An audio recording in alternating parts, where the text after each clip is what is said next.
Bismillahirrahmanirrahim. Assalamualaikum Ustaz. Waalaikumsalam warahmatullahi wabarakatuh. Gimana kabarnya Ustaz? Alhamdulillah baik Ustaz.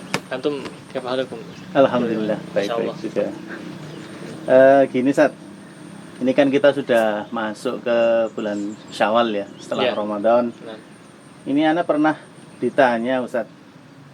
Jadi beliau ini menanyakan terkait puasa Syawal. ya. Apakah boleh puasa Syawal itu dilakukan dulu sebelum dia mengkodok puasa Ramadannya gitu Ustaz? Ya, nah. Cuman mungkin sebelumnya agar lebih jelas bisa dijelaskan dulu tentang puasa Syawal itu sendiri Ustaz. Nah, puasa Syawal ini adalah puasa yang telah disyariatkan oleh Allah Subhanahu wa taala dan Rasulnya, dan juga hukumnya adalah sunnah sebagaimana ijma' para ulama. Dan fadilahnya, keutamaannya juga ada tentunya yang disebutkan secara umum maupun secara khusus. Secara umum ya, seorang yang berpuasa, hadis-hadis yang menyebutkan orang puasa akan masuk dari pintu Rayyan, inna fil jannati baban yuqalu lahu Rayyan, di surga nanti ada sebuah pintu yang dinamakan Rayyan yang tidak akan dimasuki kecuali oleh orang puasa. Kemudian man shoma yauman fi sabilillah ba'adallahu wajhahu anin nar 70 kharifa, barang siapa yang puasa satu hari di jalan Allah, maka Allah Subhanahu wa taala akan menjauhkan mukanya dari neraka sebanyak 70 tahun. Dan ada juga keutamaan yang khusus bagi orang-orang yang puasa Syawal, yaitu sabda Rasulullah SAW, man shoma Ramadan thumma atba'ahu sittan min Syawal kana kasiyamid dahr. Barang siapa yang puasa Ramadan kemudian diikuti 6 hari puasa Syawal, maka dia seperti puasa setahun penuh. Itu diantara hikmah-hikmah bulan puasa Syawal yang kita akan dapatkan insyaallah taala. Lalu, nah ini biasanya kasusnya untuk para wanita nih Ustaz.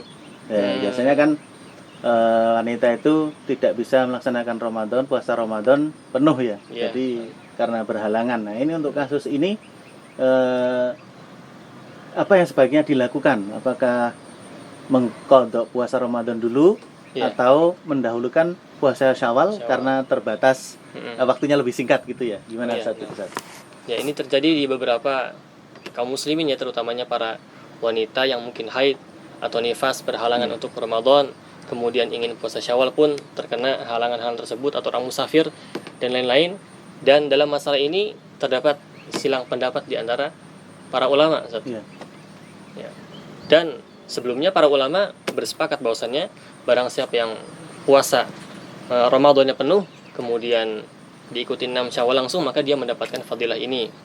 Dan juga barang siapa yang puasa Ramadan kemudian dia uzur beberapa hari dan kemudian di bulan Syawal dia qadha dulu, kemudian dia melakukan 6 hari Syawal, maka dia mendapatkan keutamaan ini.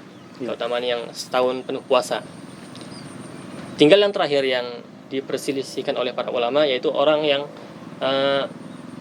mempunyai uzur lagi di bulan Syawal, misalnya safar atau apa, kemudian dia tidak mendapati di bulan Syawal kecuali hari-hari terakhir. Nah, dia bingung apakah dia memulai qadha dulu atau Syawal dulu. Nah, di sini para ulama berbeda pendapat. Yang pendapat pertama yang disebutkan adalah harus puasa dulu, harus puasa Ramadan dulu diselesaikan, baru setelah itu puasa Syawal. Karena tadi dalilnya man shoma Ramadan tsumma atba'ahu sittan min Syawal.